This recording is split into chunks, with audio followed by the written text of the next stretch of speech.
Bismillahirrahmanirrahim. Assalamualaikum warahmatullahi wabarakatuh. Perkenalkan, kami dari kelompok SQL Team dari kelas 3 YF1 Basis Data.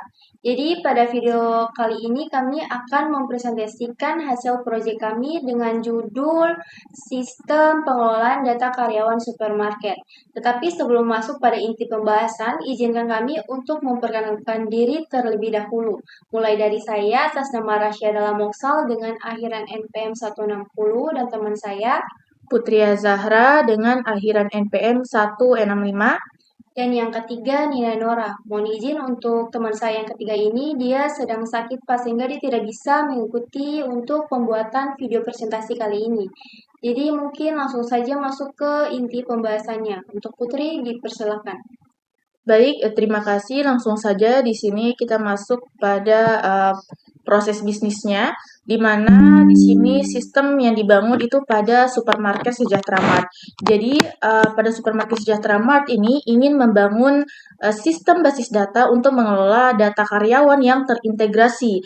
Jadi yang dimana untuk mendukung ataupun berjalannya suatu proses bisnis ini tentunya diperlukan hal-hal yang dapat mendorong proses bisnis ini dapat berjalan dengan lancar dan baik.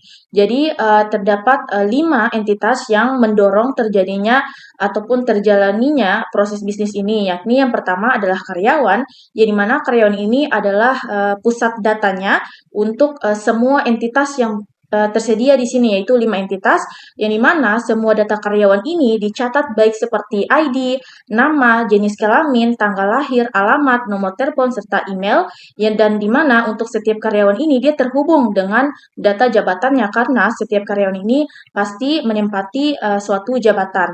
Nah, kemudian yang kedua adalah jabatan ataupun entitas jabatan yang dimana sistem ini tuh menyimpan data seperti ID, nama jabatan yang dimana nama jabatan ini adalah jabatan yang ditempati oleh karyawan, baik itu manajer ataupun supervisor, kemudian ada staf gudang maupun kasir.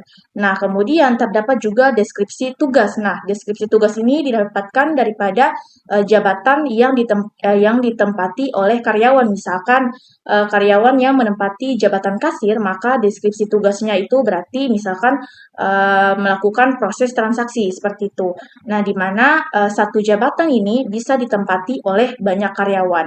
Nah, kemudian yang ketiga, aspek pentingnya adalah absensi juga, di mana karyawan ini wajib untuk melakukan absensi setiap hari. Nah, di mana data absensinya itu terdiri daripada ID, kemudian tanggalnya ini adalah tanggal di mana karyawan tersebut absensi atau tanggal masuknya, lalu ada jam masuk, jam keluar, serta status kehadiran. Apakah karyawan tersebut hadir, izin, sakit, ataukah alpa, seperti itu. Kemudian absensi ini menjadi dasar untuk perhitungan gaji. Jadi gajinya itu dihitung berdasarkan daripada data absensi dari karyawan tersebut. Nah, kemudian yang keempat ini yaitu gaji, di mana gaji ini dihitung secara otomatis berdasarkan data absensi dari karyawan tersebut, di mana berisi daripada ID, kemudian ada periode bulan, gaji pokok, kemudian tunjangan, dan potongan. Jadi potongan ini didapatkan daripada misalkan karyawan tersebut alpa, sakit, ataukah izin. Nah, kemudian dihitunglah pada total gaji akhir. Lalu di mana satu karyawan ini bisa memiliki beberapa catatan gaji dalam periode yang berbeda.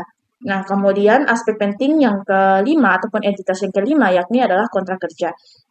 Di mana setiap karyawan ini memiliki data kontrak kerja yang di mana memuat ID, kemudian tanggal mulai daripada kontrak kerjanya, kemudian ada tanggal berakhir, lalu ada jenis kontrak, di mana jenis kontrak ini apakah karyawan tersebut tetap ataukah hanya kontrak sementara. Nah, kemudian juga ada status kontrak di mana karyawan tersebut aktif ataukah diperpanjang ataukah dia masa periodenya telah berakhir. Nah, kemudian di mana satu karyawan ini bisa memiliki lebih daripada satu kontrak kerja selama masa kerjanya seperti itu. Jadi seluruh data ini saling terhubung di mana karyawan ini menjadi data terpusatnya untuk melakukan relasi dengan semua entitas yang tersedia. Nah, kemudian jabatan ini dia menentukan posisi kerja, lalu absensi ini mempengaruhi daripada gaji karyawan dan kontrak kerja dia menentukan daripada status ketenaga kerjaan. Kemudian karyawan ini dia menjadi penghubung utama daripada seluruh data tersebut. Jadi dengan sistem ini maka perusahaan itu dapat menambah dan juga memperbaiki daripada data karyawan, kemudian dia dapat memantau kehadiran, lalu menghitung gaji secara otomatis dan mengontrol masa kontrak ya daripada setiap karyawan tersebut, sehingga proses administrasinya itu bisa berjalan secara efisien, transparan dan juga terintegrasi.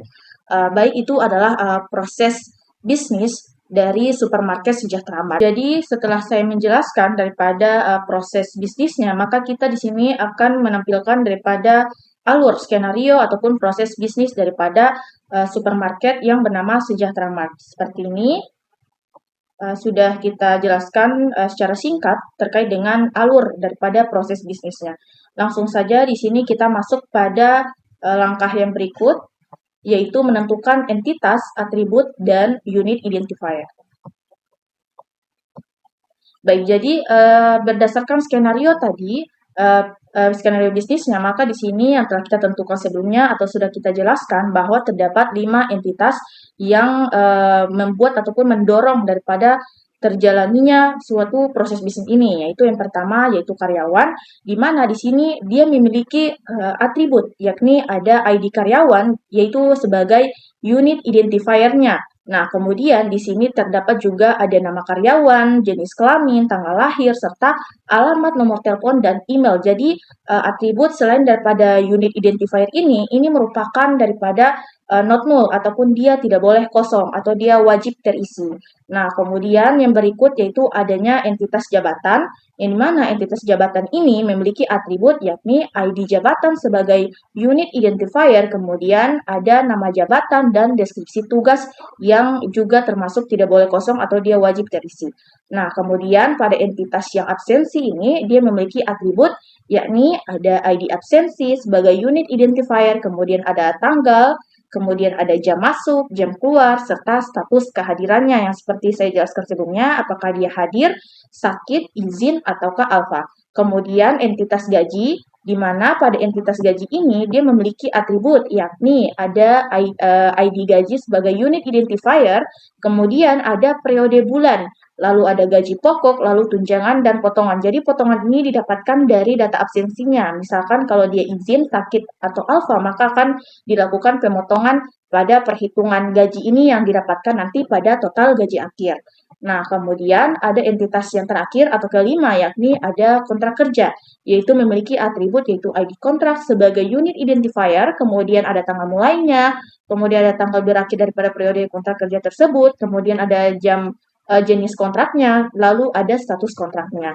Baik, itu saja untuk penentuan daripada entitas, atribut, dan juga unit identifier. Mungkin saya persilakan kepada teman saya untuk melanjutkan. Baik, terima kasih. Jadi langsung saja kita masuk pada langkah ketiga ini, yaitu menentukan relasi dengan menggunakan diagram matriks. Yang dimana dengan menggunakan diagram matriks ini, dia tuh agar memastikan untuk semua relasi itu dia terdeteksi. Jadi kita menggunakan diagram matriks agar lebih mudah untuk kita menentukan relasinya. Seperti misalnya di sini sudah ada ini diagram matriksnya berdasarkan skenario yang sudah teman saya jelaskan tadi sebelumnya. Misalnya di sini untuk karyawan dia menempati jabatan. Kemudian untuk karyawan dia memiliki absensi, lalu karyawan itu dia berrelasi dengan gaji yang dimana relasinya itu karyawan memiliki gaji. Kemudian karyawan dia memiliki kontrak kerja. Dan kenapa di sini ada tanda hitam-hitamnya? Karena memang entitas itu dia tidak bisa berrelasi dengan dirinya sendiri. Kemudian di sini ada 2 pembacaan atau ini penamaan relasi ini dilakukan dari 2 arah. Yang tadi saya baca itu adalah pembacaan dari kiri ke kanan. Kemudian kalau dari kanan ke kiri, misalnya di sini ada jabatan itu ditempati oleh karyawan. Kemudian absensi itu dimiliki oleh karyawan. Gaji itu dia dimiliki oleh karyawan dan setiap kontrak kerja itu dia dimiliki oleh karyawan. Kemudian masuk pada langkah keempat yaitu menentukan optionality dan juga cardinality-nya. Berdasarkan skenario bisnis yang tadi sudah kita dapatkan juga di sini, misalnya di sini ada entitas karyawan dan juga entitas jabatan. Untuk optionality-nya sendiri di sini kita membicarakan bagian wajib dan tidak wajib, ataupun mandatory dan opsional. Jadi misalnya di sini setiap karyawan harus menempati jabatan dan setiap jabatan harus ditempati oleh karyawan. Sedangkan untuk cardinality-nya ataupun kita menentukan jumlahnya, misalnya di sini setiap karyawan menempati satu jabatan. Kemudian setiap jabatan ditempati oleh satu atau banyak karyawan. Sehingga kalau digambarkan relasinya ataupun ERD-nya ini seperti ini. Cara pembacaannya misalnya di sini misalnya setiap karyawan harus ataupun wajib menempati satu jabatan. Kemudian setiap jabatan wajib menempati satu atau banyak karyawan, ditempati oleh satu atau banyak karyawan. Lanjut, kemudian untuk entitas karyawan dan entitas absensi sendiri, untuk bagian optionality-nya, yaitu setiap karyawan dapat memiliki catatan absensi, dan setiap absensi harus dimiliki oleh karyawan. Kemudian untuk cardinality-nya, setiap karyawan memiliki satu atau banyak catatan absensi, dan setiap catatan absensi dimiliki oleh satu karyawan. Sehingga ini hubungannya ini adalah one to many. Kalau digambarkan, relasinya tuh seperti ini. Setiap karyawan dapat memiliki satu ataupun banyak absensi, sedangkan absensi harus dimiliki oleh satu karyawan. Kemudian untuk entitas karyawan dan entitas gaji, yaitu bagian optionality-nya, itu setiap karyawan dapat memiliki data gaji, dan setiap gaji harus dimiliki oleh karyawan. Kemudian setiap karyawan memiliki satu atau banyak data gaji, dan setiap gaji dimiliki oleh satu karyawan, sehingga hubungannya itu one to many. Dan kalau digambarkan relasinya seperti ini. Misalnya karyawan dapat memiliki data gaji, kemudian setiap gaji harus dimiliki oleh satu karyawan.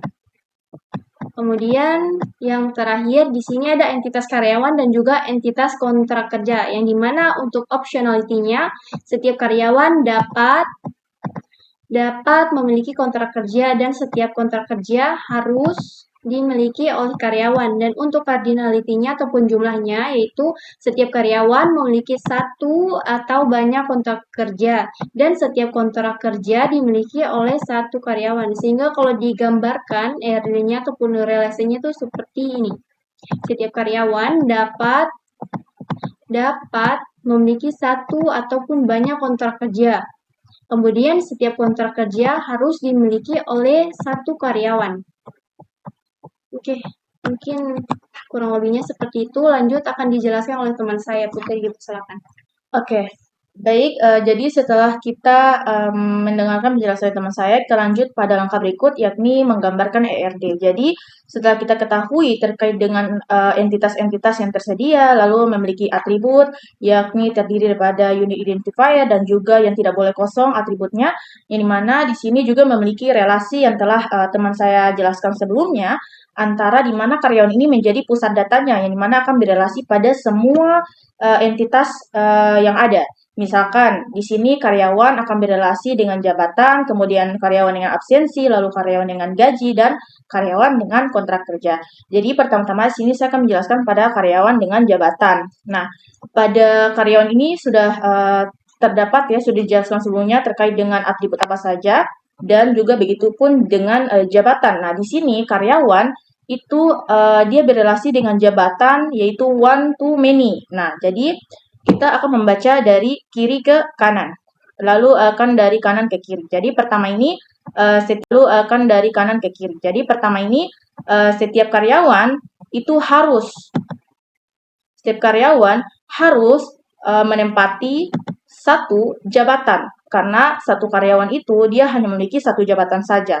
Lalu dari jabatan ke karyawan kita akan membacanya bahwa setiap jabatan ini harus ditempati oleh satu atau banyak karyawan. Kenapa? Karena bisa saja satu jabatan tersebut dia bisa diisi oleh satu atau banyak karyawan. Misalkan kasir, bisa saja karyawannya itu bukan cuma satu, tetapi lebih daripada satu. Apalagi yang kita bahas ini terkait dengan supermarket.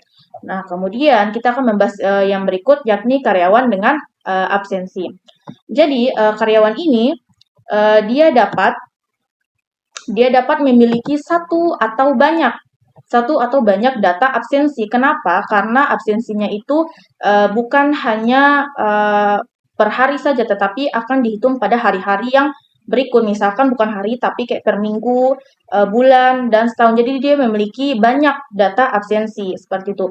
Kemudian dari absensi ke karyawan, di mana setiap absensi ini harus dimiliki oleh satu karyawan. Kenapa? Karena absensi ini hanya dimiliki oleh satu karyawan, karena absensi tersebut hanya bisa dimiliki ataupun hanya data absensi tersebut hanya dimiliki oleh satu karyawan. Tidak bisa data absensi tersebut diberikan kepada karyawan yang lain, karena itu hanya milik oleh karyawan yang satu ini. Nantinya data absensi lain juga itu hanya dimiliki oleh karyawan yang lain juga. Jadi masing-masing memiliki satu absensi, tidak bisa diberikan kepada orang lain.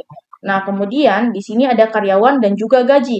Nah, dari karyawan ini dapat memiliki satu atau banyak data gaji. Kenapa? Karena dia bisa saja berubah dari berdasarkan periode bulannya. Jadi karyawan ini dia akan bisa memiliki satu atau banyak data gaji berdasarkan periode bulan selama masa kerjanya.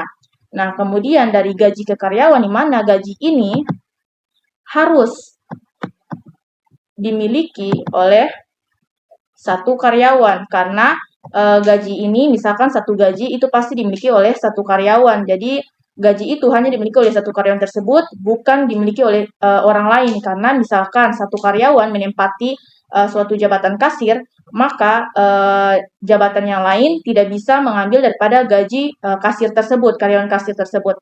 Nah, selanjutnya kita masuk pada karyawan dan kontrak kerja.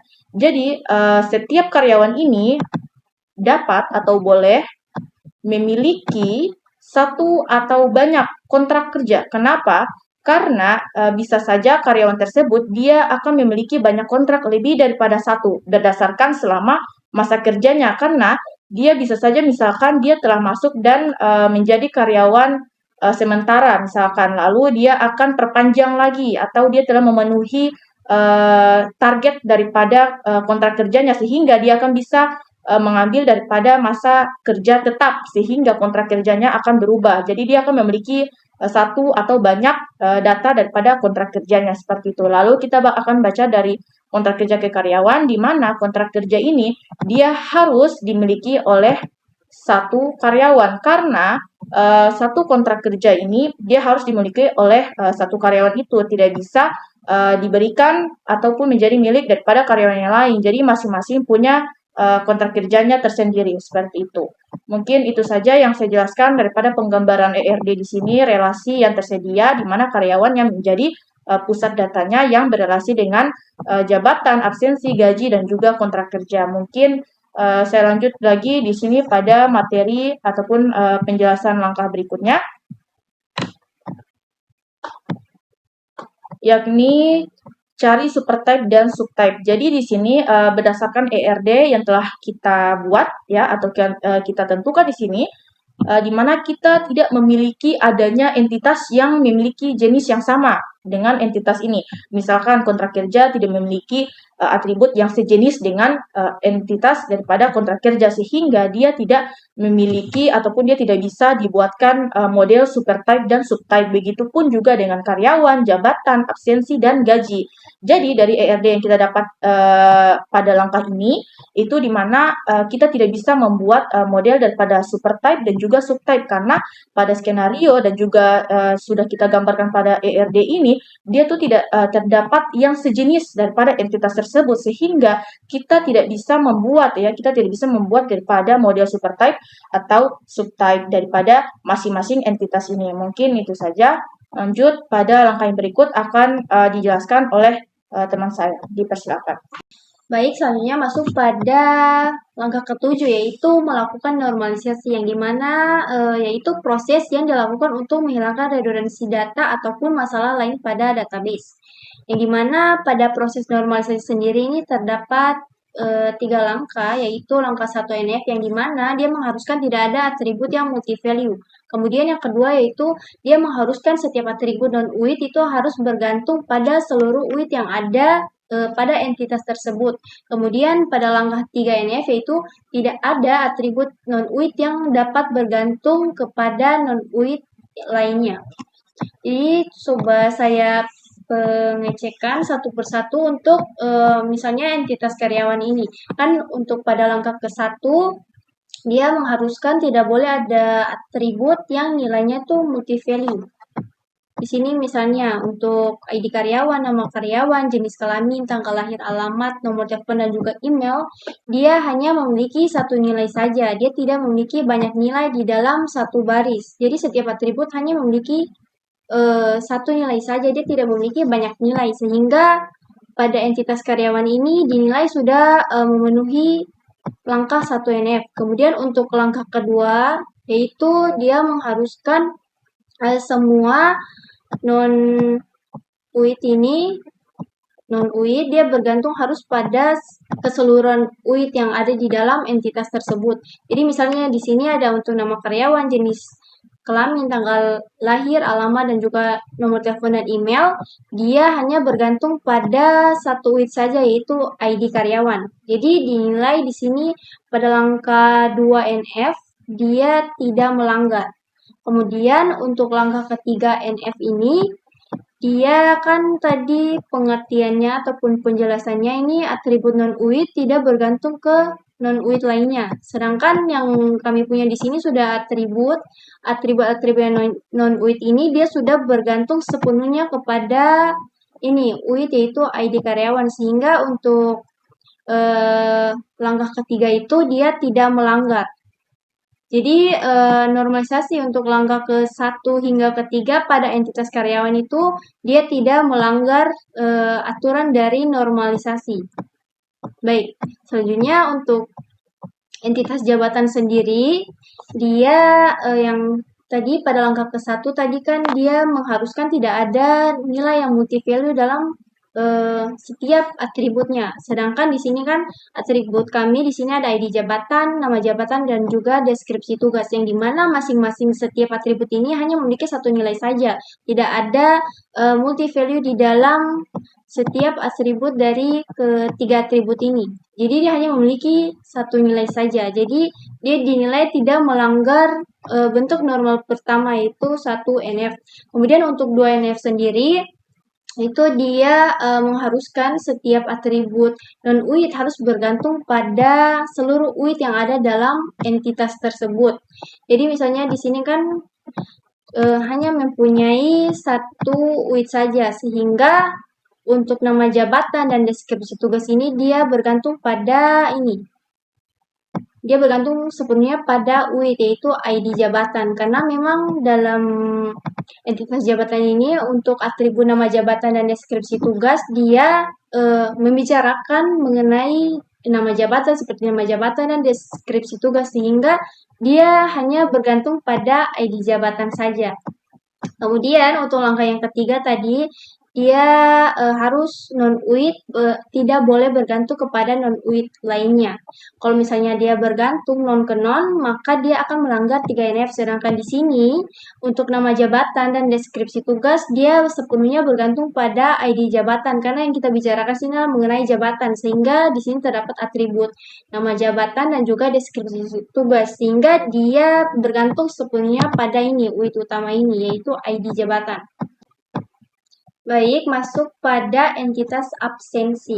Jadi untuk bentuk normalisasi pertama yaitu dia mengharuskan setiap atribut itu hanya memiliki satu nilai saja. Jadi kalau misalnya dia memiliki banyak nilai ataupun multi value, maka dia akan melanggar aturan normalisasi bentuk pertama. Jadi misalnya di sini ada atribut ID absensi, tanggal, jam masuk, dan juga jam keluar, dan status kehadiran. Dia hanya memiliki satu nilai saja setiap atributnya, dia tidak memiliki banyak nilai, sehingga untuk bentuk normalisasi pertama ini dia tidak melanggar. Kemudian lanjut pada bentuk normal kedua, yang dimana bentuk normal kedua ini dia mengharuskan setiap non-UID itu harus bergantung pada seluruh UID di dalam entitas tersebut. Jadi misalnya kalau ada non-UID yang tidak bergantung, maka dia melanggar aturan normalisasi kedua. Jadi misalnya di sini kan ada entitas, mohon maaf, ada atribut tanggal, jam masuk, jam keluar, dan juga status kehadiran. Di sini kan dia membicarakan mengenai data-data absensi, sehingga otomatis dia akan bergantung sepenuhnya pada ini, UID, yaitu ID absensi, karena yang dia bicarakan memang mengenai data-data absensi, sehingga untuk bentuk normal kedua ini dia tidak melanggar untuk entitas absensi. Kemudian untuk bentuk normalisasi bentuk ketiga NF, yaitu dia mengharuskan ataupun dia tidak ada atribut non-UID yang bergantung kepada non-UID lainnya. Misalnya di sini untuk atribut tanggal, jam masuk, dan juga jam keluar, dan status kehadiran, itu dia bergantung sepenuhnya pada ID absensi, karena memang yang kita bicarakan adalah mengenai data-datanya, sehingga dia bergantung sepenuhnya pada ID absensi. Dia tidak bergantung sesama non-UID ke non-UID lainnya, sehingga dia tidak melanggar bentuk normalisasi ketiga. Lanjut pada langkah mohon maaf, pada entitas gaji. Untuk entitas gaji, untuk proses normalisasi bentuk pertama, dia kan mengharuskan tidak ada atribut yang multi value, yang dimana untuk misalnya sini ada atribut periode bulan, gaji pokok, tunjangan, potongan, serta total gaji akhir, yang dimana dia hanya memiliki satu nilai saja dalam masing-masing atribut, dia tidak memiliki banyak nilai, sehingga pada entitas gaji ini dia dinilai tidak melanggar bentuk normalisasi bentuk pertama, yaitu 1NF. Kemudian untuk bentuk normalisasi kedua, yaitu dia mengharuskan non-UID itu bergantung sepenuhnya pada UID pada entitas tersebut. Nah, jadi misalnya kalau di sini kan ada atribut periode bulan, gaji pokok, tunjangan, potongan, serta total gaji akhir, ini dia bergantung sepenuhnya pada ID gaji. Karena memang kan yang dia bicarakan di situ mengenai data-data gaji seperti periode bulan, gaji pokok, tunjangan, potongan, dan lain sebagainya. Sehingga dia dinilai tidak melanggar bentuk normalisasi kedua. Lanjut untuk normalisasi ketiga, yaitu dia tidak boleh misalnya non-UID bergantung kepada non-UID lainnya. Tetapi di sini pada atribut-atribut yang sudah saya sebutkan sebelumnya, itu periode bulan, gaji pokok, dan lain sebagainya, ini dia dinilai sudah bergantung sepenuhnya pada UID utama pada entitas gaji, itu ID gaji. Dia tidak bergantung sesama UID, karena memang yang dibicarakan ini mengenai data-data gaji seperti bulan, gaji pokok, dan lain sebagainya. Sehingga untuk proses normalisasi bentuk ketiga dia tidak melanggar untuk entitas gaji ini. Kemudian yang terakhir yaitu kontrak kerja, yang dimana untuk proses normalisasi bentuk ke-1, yaitu kan dia mengharuskan tidak ada atribut yang multi value. Sedangkan pada entitas kontrak kerja ini, atributnya itu misalnya ID kontrak, tanggal mulai, tanggal berakhir, jenis kontrak, dan juga status kontrak. Dia hanya dapat ataupun memiliki satu nilai saja, tidak memiliki banyak nilai di dalam setiap atributnya. Jadi dia dinilai tidak melanggar bentuk normalisasi bentuk pertama, yaitu 1NF. Kemudian untuk bentuk normalisasi kedua, yaitu dia mengharuskan untuk setiap atribut non-UID dia bergantung pada satu ataupun UID di dalam entitas tersebut. Jadi misalnya untuk tanggal mulai, tanggal berakhir, jenis kontrak, status kontrak, itu dia bergantung sepenuhnya pada ID kontrak, sehingga untuk bentuk normalisasi kedua ini dia tidak melanggar. Kemudian yang terakhir itu bentuk normalisasi ketiga.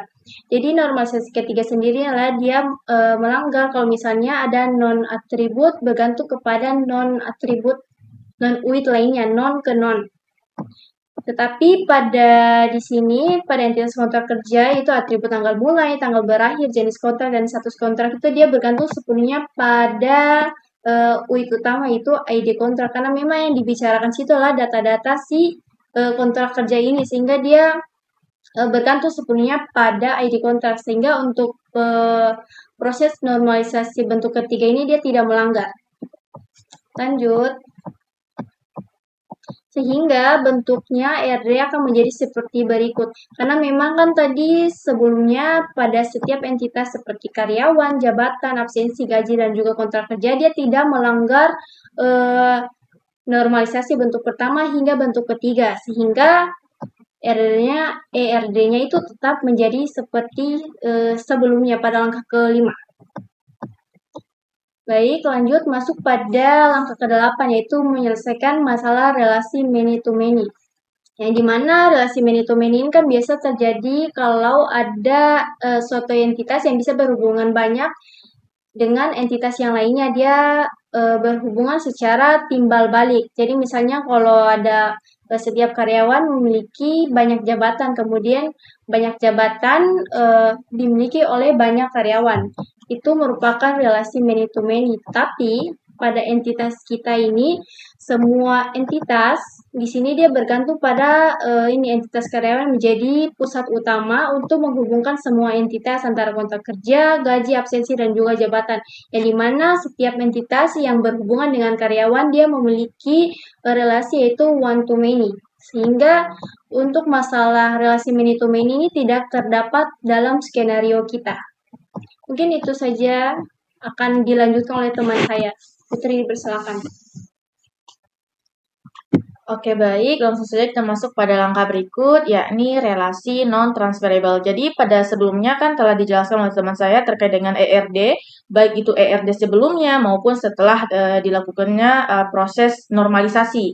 Dan dia masih sama seperti melakukan pada proses ERD sebelumnya. Nah, namun pada relasi non-transferable ini terdapat adanya tanda ya atau tanda non-transfer di sini yang baru saja terjadi di sini. Kenapa? Karena kita menentukan terkait dengan non-transfer antara entitas satu dengan entitas yang lain. Nah, karena sebelumnya kita telah mengetahui bahwa karyawan ini adalah pusat utamanya, antara berelasi dengan jabatan, absensi, gaji, juga kontrak kerja, maka kita akan melihat terkait dengan non-transferable. Kita kan sudah melihat terkait dengan relasinya. Sekarang kita akan menentukan apakah dia bisa ditransfer ataukah tidak. Nah, karena di sini terdapat non-transferable, maka kita akan menjelaskan terkait dengan yang bisa ditransfer terlebih dahulu. Jadi yang pertama di sini yang bisa ditransfer adalah karyawan dengan jabatan. Kenapa?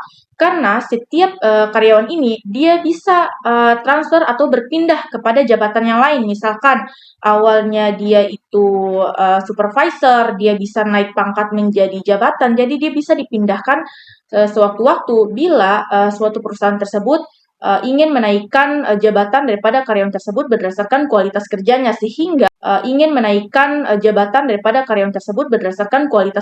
sehingga karyawan ini ataupun satu karyawan ini dia bisa berpindah daripada jabatan satu ke jabatan yang lain sesuai dengan keperluan ataupun kebutuhan daripada perusahaan tersebut. Nah, kemudian yang non transferable di sini adalah antara karyawan dengan absensi, karyawan dengan gaji, dan karyawan dengan kontrak kerja. Jadi, untuk karyawan dengan absensi ini kenapa dia non-transferable? Karena setiap karyawan ini dia tidak bisa ditransfer pada absensi yang lain. Misalkan satu data absensi ini dia hanya dimiliki oleh satu karyawan saja. Tidak bisa data absensi ini dimiliki oleh ataupun ditransfer, dipindahkan kepada karyawan yang lain. Karena data absensi daripada satu karyawan ini hanya dimiliki oleh karyawan yang ini saja, tidak bisa dipindahkan kepada tangan daripada karyawan yang lain. Jadi data absensi ini ditanggungjawab oleh satu karyawan tersebut. Jadi tidak bisa diberikan kepada karyawan yang lain, sehingga masing-masing daripada karyawan ini memiliki daripada masing-masing data absensi. Jadi tidak bisa ditransfer kepada orang ataupun karyawan yang lain seperti itu. Kemudian untuk karyawan dan gaji ini dia non transferable karena setiap karyawan ini dia tidak bisa dipindahkan ataupun tidak bisa ditransfer kepada gaji yang lain. Misalkan gaji seorang karyawan A misalkan itu dia tidak bisa ditransfer ataupun dipindahkan kepada si karyawan B ini. Jadi dia hanya bisa diambil atau dimiliki oleh karyawan A saja, tidak bisa dimiliki oleh karyawan B. Karena misalkan kita pemisalan terkait dengan jabatan, misalkan karyawan A menempati daripada jabatan supervisor, lalu karyawan B menempati daripada karyawan kasir. Daripada gaji tersebut sudah berbeda, sehingga untuk gaji daripada karyawan yang A ini supervisor, dia itu hanya dimiliki gajinya hanya untuk daripada supervisor, tidak bisa dikasih ataupun dipindahkan kepada si karyawan B yaitu kasir, sehingga masing-masing itu hanya memiliki daripada masing-masing juga daripada gajinya, sehingga mereka tidak bisa mentransfer daripada gaji si A ke B dan B ke A. Jadi masing-masing hanya dimiliki oleh gaji dari masing karyawan tersebut. Nah, selanjutnya di sini karyawan dengan kontrak kerja. Nah, karyawan ini dia hanya memiliki kan kontrak kerjanya. Jadi kontrak kerja ini tidak bisa ditransfer kepada karyawan yang lain karena kontrak kerja daripada karyawan ini kan berbeda-beda. Misalkan dia masuknya pada awalnya bulan Januari, kemudian pada karyawan B-nya dia masuk pada bulan Maret. Jadi dia memiliki kontrak kerja yang berbeda sehingga kontrak kerja yang berbeda itu kan berasal daripada masing-masing karyawan, sehingga daripada karyawan tersebut tidak bisa mentransfer kontrak kerjanya kepada karyawan yang lain, sehingga dia di sini terdapat simbol non-transferable. Jadi di sini karena pusat datanya adalah karyawan dan berrelasi dengan jabatan, absensi, gaji, dan kontrak kerja, dan di sini untuk yang transferable-nya itu terdapat antara karyawan dan jabatan karena dia bisa dipindahkan pada jabatan yang lain. Lalu untuk absensi, gaji, dan kontrak kerja di sini non-transferable karena dia hanya dimiliki oleh karyawan yang ataupun suatu karyawan tersebut, tidak bisa dipindahkan oleh karyawan yang lain. Jadi dia hanya dimiliki oleh satu karyawan, tidak bisa diberikan ataupun dipindahkan kepada karyawan-karyawan yang lain. Jadi masing-masing telah memiliki kontrak kerja, gaji, dan absensinya masing-masing. Seperti itu. Mungkin dilanjutkan saja pada langkah berikut yang akan dijelaskan oleh teman saya. Dipersilakan. Baik, masuk pada langkah ke-10 yaitu melakukan mapping ke diagram tabel, tipe data, dan juga presisi. Yang sebelumnya sudah dijelaskan pada langkah kedua yaitu menentukan entitas, atribut, dan juga weight. Kita bisa patokan dari langkah kedua itu untuk membuat mappingnya. Jadi di sini misalnya untuk tabel jabatan, di sini kita mempunyai ini, pertama kita tulis dulu nama entitasnya, kemudian di sini kita cari kuncinya, kayak ini adalah kunci, misalnya apakah atribut yang di sini dia bersifat primary key kah, ataupun foreign key, ataupun dan lain sebagainya. Kemudian di sini kita menentukan optionality-nya tadi, yang sudah dijelaskan sebelumnya juga, itu dia menentukan wajib ataupun tidak, optional ataupun mandatorinya. Kemudian ini ada kolom name ataupun atribut milik dari entitas jabatan, kemudian juga tipe data dan juga presisi. Jadi misalnya ini ada kolom name ataupun jenis atributnya dalam entitas jabatan, misalnya di sini ID jabatan. Dia key-nya ini adalah primary key dan optionality-nya ini adalah not null ataupun mandatory. Jadi dia tidak boleh kosong. Kemudian tipe datanya di sini kami menggunakan tipe data number dengan presisinya itu 5. Kemudian untuk kolom kedua yaitu nama jabatan dengan optionality-nya juga mandatory ataupun not null, dia tidak boleh kosong. Di sini kami menggunakan tipe data var1 dengan presisi 30. Kemudian ada juga kolom yang terakhir ataupun atribut terakhir milik si tabel jabatan ini yaitu deskripsi tugas, yang dimana optionality-nya juga sama yaitu not null ataupun mandatory yang tidak boleh kosong. Kemudian tipe data yang kami gunakan itu var1. Kemudian presisinya di sini 50. Lanjut pada misalnya untuk tabel karyawan ataupun entitas karyawan, di sini ada sama juga untuk melakukan mappingnya. Di sini ada key, optionality, kolom name, tipe data, dan juga presisi. Jadi misalnya untuk atribut pertama yaitu ID karyawan, dia berperan sebagai primary key dalam tabel karyawan, yang dimana optionality-nya ini dia tidak boleh kosong ataupun mandatory ya, ataupun not null. Dengan menggunakan tipe data, di sini kami menggunakan number dengan presisinya itu 5. Kemudian di sini juga ada atribut nama karyawan dengan optionality-nya itu not null. Dengan tipe data var1 dengan presisi yaitu 30. Kemudian ada juga atribut jenis kelamin dengan optionality-nya itu not null. Dengan tipe datanya itu var1. Kemudian presisinya itu 10. Dan untuk kolom tanggal lahir pada entitas jabatan, dia optionality-nya juga wajib, dia tidak boleh not null. Ya, kemudian tipe datanya juga date. Lanjut, di sini ada kolom name juga untuk atribut alamat, yaitu optionality-nya juga not null, dan tipe data yang kita gunakan itu var1, kemudian presisinya di sini adalah 35. Kemudian nomor telepon dengan optionality-nya itu not null, dengan tipe data number, dengan presisinya itu 15. Kemudian email dengan optionality-nya itu not null dengan tipe data sama juga var1 dengan presisinya itu 25. Kemudian yang terakhir ini adalah ID jabatan yang dimana dia berperan sebagai foreign key dari tabel jabatan yang mereferensi ke tabel karyawan ini dengan optionality-nya itu not null dengan menggunakan tipe data number serta presisinya itu 5. Baik, di sini kita akan masuk pada langkah ke-11 yaitu perintah SQL DDL-nya yang dimana di sini kami akan berpatokan pada mapping yang sudah kami buat sebelumnya. Jadi langsung saja, sama kita buatkan tabelnya di tabel karyawan. Kemudian di sini ada nama kolomnya yang pertama itu ID karyawan. Dengan tipe datanya itu number, presisinya itu 5. Kemudian jangan lupa constraint-nya. Nama constraint-nya di sini ID, saya singkat saja seperti ini KRY. Nama tabelnya juga, dan juga nama constraint-nya di sini adalah primary key. Jadi kita tulisnya PK. Jangan lupa tulis jenis constraint-nya yaitu primary key sebagai kunci utama di entitas karyawan. Kemudian untuk atribut kedua yaitu nama karyawan dengan tipe data var1 dengan presisinya di sini 30. Kemudian constraint-nya jangan lupa untuk penamaan constraint-nya terlebih dahulu, lalu diikuti dengan nama tabel. Sini saya singkat saja. Kemudian constraint-nya di sini adalah not null. Ataupun tidak boleh kosong ya. Jangan lupa diikuti dengan jenis constraint-nya. Yang ini adalah penamaan constraint, sedangkan ini adalah jenis constraint-nya. Kemudian lanjut pada atribut ketiga yaitu jenis kelamin dengan tipe datanya var1. Presisinya di sini untuk jenis kelamin 10. Sama constraint. Ini nama constraint-nya saya singkat jenis kelamin.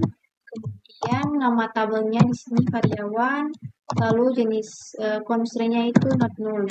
Jangan lupa untuk menuliskan constraint-nya. Kemudian setelah jenis kelamin, kita masuk pada atribut tanggal lahir.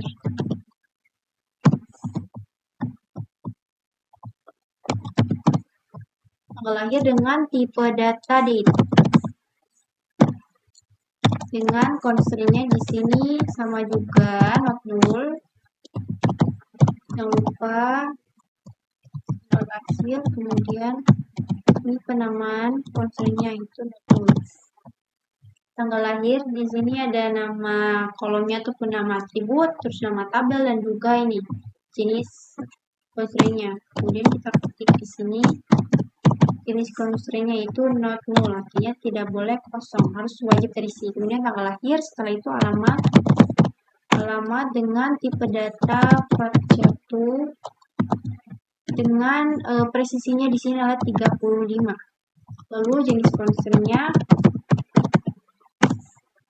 kemudian jenis constraint-nya di sini sama juga ya not null. Jangan lupa untuk menuliskan nama constraint-nya ini, penamaannya itu alamat dengan di tabel karyawan dengan jenis constraint-nya itu not null.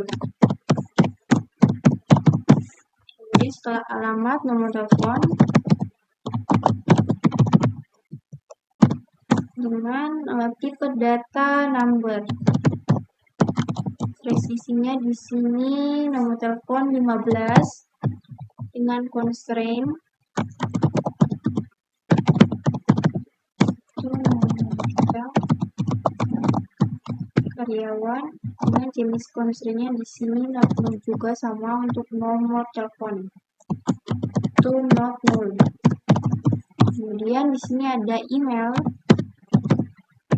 dengan tipe datanya varchar2, presisinya di sini 25, lalu jenis constraint-nya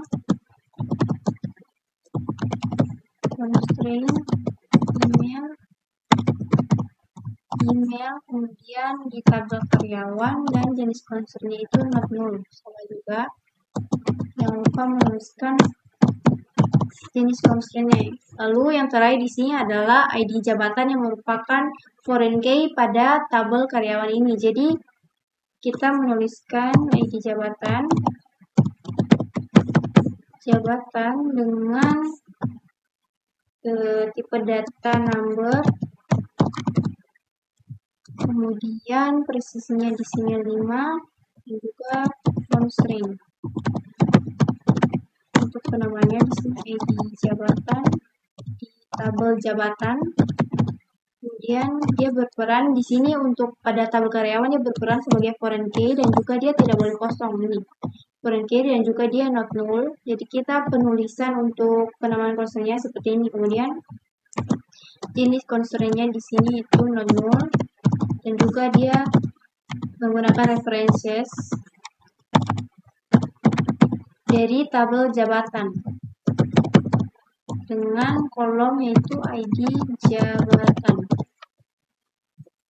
sesuai dengan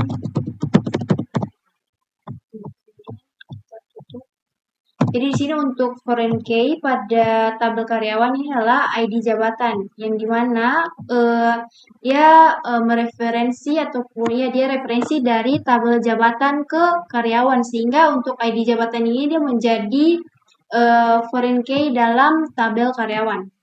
Coba kita lihat perintahnya untuk tabel karyawan. Lebih dan kurangnya sama. Ya saja di sini saya singkat. Oke, mungkin itu saja.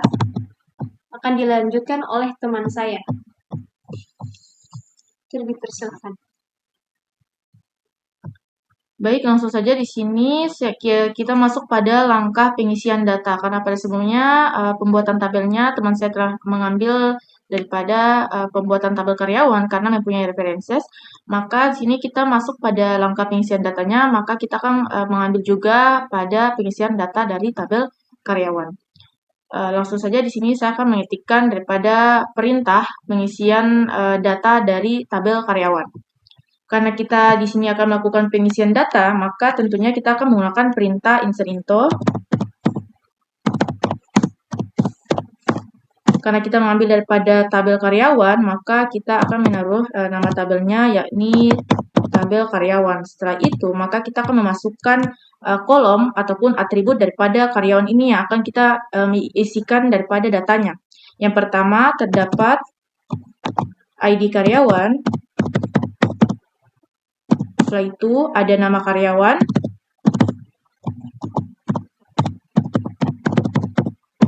Lalu ada jenis kelamin. Setelah itu ada tanggal lahir.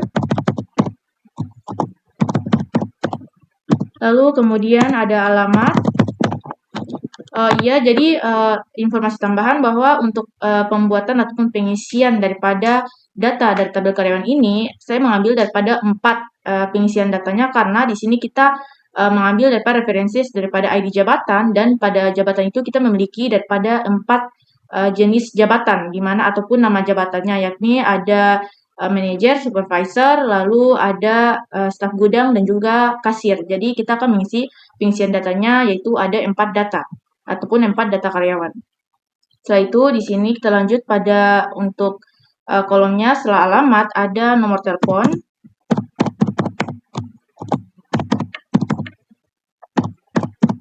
Setelah itu yang berikut ada email. Dan karena tadi ada references daripada tabel jabatan, maka kita menaruh daripada atributnya yakni ID jabatan. Nah, setelah kita masukkan daripada kolom yang akan kita isikan nilainya pada tabel karyawan, selanjutnya kita menggunakan printf values untuk mengisi nilainya. Ini kita akan mengisikan nilai untuk jabatan yang pertama, yaitu manajer. Karena di sini untuk ID karyawan tadi sudah diketikkan di sini memiliki tipe data number, maka kita tidak akan menggunakan petik. Jadi kita langsung saja di sini untuk ID-nya 1201. Setelah itu untuk nama karyawannya, karena dia merupakan varchar 2, maka kita akan menggunakan petik. Dan untuk manajernya di sini kita masukkan Rasha Moksal. Iya. Selanjutnya untuk jenis kelamin di sini dia merupakan tipe data varchar 2, maka juga akan menggunakan petik di mana Rasha Moksal ini jenis kelaminnya adalah perempuan. Setelah itu untuk tanggal lahir, di sini tanggal lahir kan kita pakai tipe data date, maka kita akan menggunakan di sini printa to date. Lalu kita masukkan di sini untuk tanggal lahirnya dengan menggunakan petik, di mana untuk tanggal lahirnya di sini adalah tanggal 5 bulan 5 tahun 1997. Setelah itu tidak lupa kita masukkan format daripada tanggalnya di sini untuk sistem dapat mengetahui bahwa yang kita masukkan ini merupakan tanggal, bulan, dan tahun. Yaitu karena di sini merupakan angka semua, maka kita menggunakan formatnya yaitu DD, MM, YY. Setelah itu kita masuk pada pengisian daripada kolom alamat, di mana alamatnya di sini adalah ubo-ubo dan tipenya adalah varchar 2. Kita pakai petik, lalu kita masukkan di sini ubo. Setelah itu kita masuk pada nomor telepon. Nah, nomor telepon di sini dia adalah tipe data number. Jadi kita tidak perlu menggunakan petik. Jadi kita langsung masuk saja di sini 62 85 lalu 56. Nah, setelah itu kita masukkan emailnya di sini karena dia merupakan tipe data varchar 2, maka kita menggunakan petik, lalu kita masukkan emailnya yakni moksal lalu harusnya kecil saja, moksal@gmail.com. Nah, setelah itu kita masukkan data ID jabatan yang sebagai referensi tadi, maka kita akan masukkan di sini ID jabatannya yakni 1101. Nah, ini untuk pengisian data untuk pada jabatan daripada manajer. Jadi ini untuk yang pertama, data dari yang pertama. Baik, langsung saja di sini kita masuk pada langkah terakhir, yakni pada bagian testimoni dari saya dan juga teman saya. Di sini mulai dari saya dulu, di mana untuk testimoni saya terkait dengan pembuatan proyek ini, di mana melalui daripada pembuatan proyek sistem basis data ini, saya dan juga teman saya juga bisa mendapatkan pemahaman yang pastinya jauh lebih jelas tentang bagaimana sih perusahaan itu dapat mengelola data karyawan secara terintegrasi, mulai dari jabatan ataupun data karyawan secara terintegrasi dan juga jabatan, absensi, gaji, hingga kontrak kerja dalam perusahaan tersebut. Di mana proyek ini membantu saya dan teman saya belajar bagaimana merancang relasi antar entitas dengan benar, lalu memahami alur proses daripada suatu bisnis dari perusahaan tersebut, serta meningkatkan kemampuan analisis dan pemecahan masalah melalui daripada logika kita masing-masing secara keseluruhan. Nah, secara keseluruhan juga proyek ini memberi pengalaman praktis yang sangat amat bermanfaat dan juga menambah wawasan saya dan teman saya tentang bagaimana pentingnya sistem informasi ini dalam mendukung efisiensi dan juga ketepatan administrasi suatu perusahaan yang kita analisis. Seperti itu. Mungkin langsung saja saya lanjutkan pada testimoni teman saya. Dipersilakan. Baik, terima kasih. Jadi dari pembuatan proyek ini, menurut saya banyak belajar dan juga teman-teman saya pentingnya kerja sama tim karena kami tuh harus membagi peran dalam analisis kebutuhan, perencanaan RD sampai implementasi database. Selain itu, proyek ini membantu saya dan juga teman saya memahami logika dasar basis data. Kemudian kayak seperti bagaimana setiap entitas itu harus memiliki atribut yang jelas, serta bagaimana relasi antar tabel itu harus mengikuti aturan cardinality dengan tepat. Saya juga jadi lebih paham mengapa normalisasi itu sangat penting untuk menghindari data redundansi dan menjaga konsistensi setiap data. Jadi proyek ini benar-benar membuat saya dan teman saya melihat bagaimana teori basis data diterapkan dalam sistem nyata. Mungkin kurang lebih seperti itu, dikembalikan. Baik, itulah presentasi daripada kelompok kami, SQL Team. Bila ada kekurangan ataupun kesalahan dalam pengucapan dan tindakan, kami mohon maaf. Sebelumnya terima kasih. Kami tutup. Wassalamualaikum warahmatullahi wabarakatuh.